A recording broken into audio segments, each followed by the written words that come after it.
Hi there. Well, today we're going to be having a look at a really budget-friendly PTZ PoE camera from Annke. So Annke did send me this camera free of charge, but they have no control over this video and it is not sponsored. Now, having a look at the CPT500.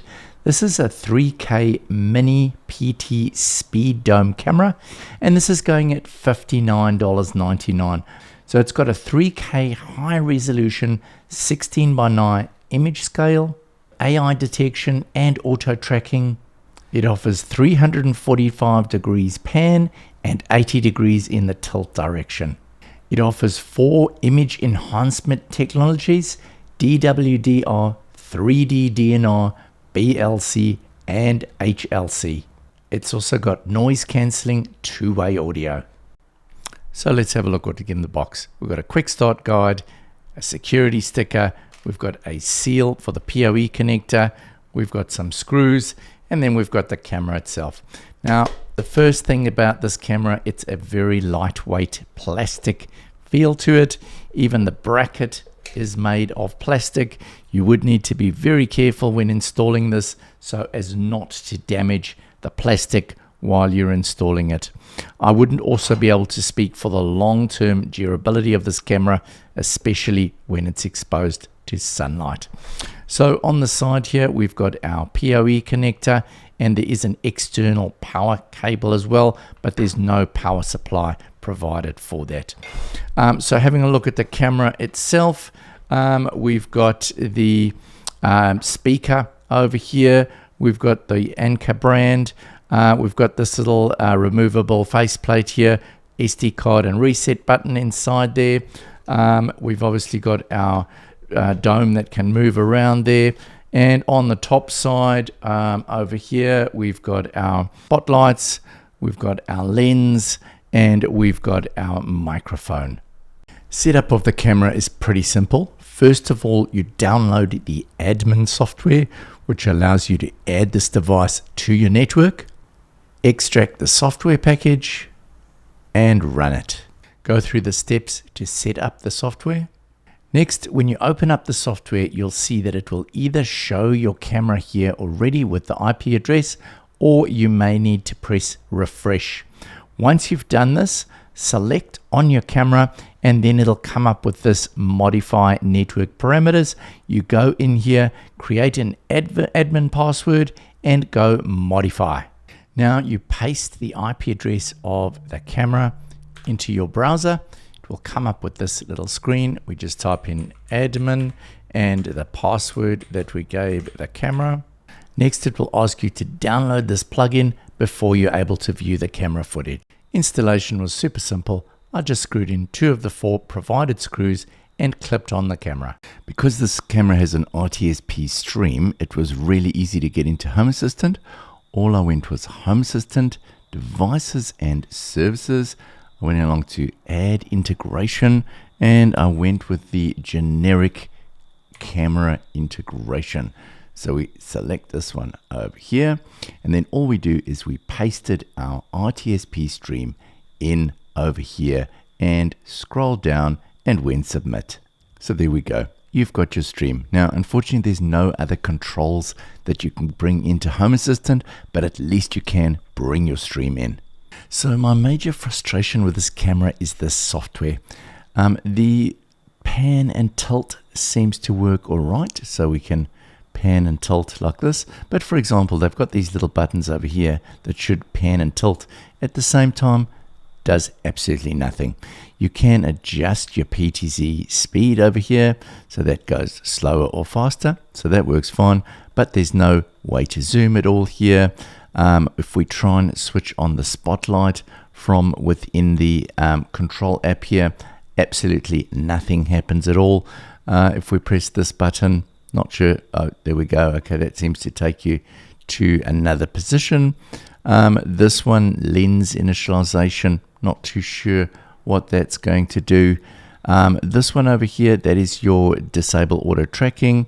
So that one seems to work all right. On the side over here, we can go into our playback. If we now select, you can see there that it's been recording. a whole lot of things over here. So we can sort of scrub through the timeline and we can hit play there. There you can see there's some nighttime vision. If we scroll back further, let's have a look at our daytime vision over there. So as you can see, the recording quality is pretty good, although look at that, it's just suddenly hung and then clicked on again. So yeah, overall, I think one of the major concerns is my the software on this camera. So if we have a look at configuration, there are a whole lot of different things that you can configure within this.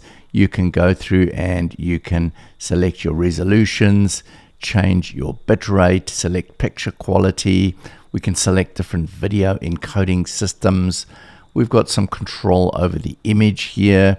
We can go and control things like exposure, day, night switch, white balance, etc. We've got this thing called OSD. I think these are the little overlays over here. We've got our time settings, so it was pretty easy. I set it up to my local time. If we then go down to local, we've got a whole lot of settings here about picture clips and where those would save. If we go into our system settings, we've got some basic information here, some time settings, RS232 baud rate. We can go in here and adjust our users, so we can select, we can create users and administrate them. If we go along to our network, we've got network settings, so we can set up all our network settings over here. Network service, we've got platform access, we've got OnViv, SDK service. We can select the video and audio, so we can go in there. We can change the audio encoding systems. We've got this ROI, not quite sure what that is. We've got image, we can control, we've had a look at that before. OSD settings, we've got a privacy mask that we can go in and set up over here. We've got our storage, so I've installed a 64 gig local storage SD card. So that seems to be all right. I just had to format it before it could use it. We can schedule in what times. Now the interesting thing here is that at the moment, even though I've got the SD card in, and it shouldn't really be recording 24/7 because it's just going to burn that card out. But for some reason, it's not just recording clips, it's actually recording permanently the stream. So I think it's going to burn that SD card out pretty quickly. If we go here into our event detection, it does have this human detection system, which seems to be working well. And the pan tilt tracking seems to be working pretty well as well. Obviously, we can send ourselves notifications over there. Maintenance and security. We've got our, I'm assuming this is for upgrading the software. We've got backups. We've got logs, security audit, device debugging. So yeah, a lot of different settings that you have access to over here. But yeah, I do find it a bit odd for some reason that it's continually recording at the moment, and I'm pretty sure that it's going to burn out my SD card. So you can see here the night vision, reasonably good. It's using the infrared lights here for night vision. We only get the color when you actually trigger that spotlight.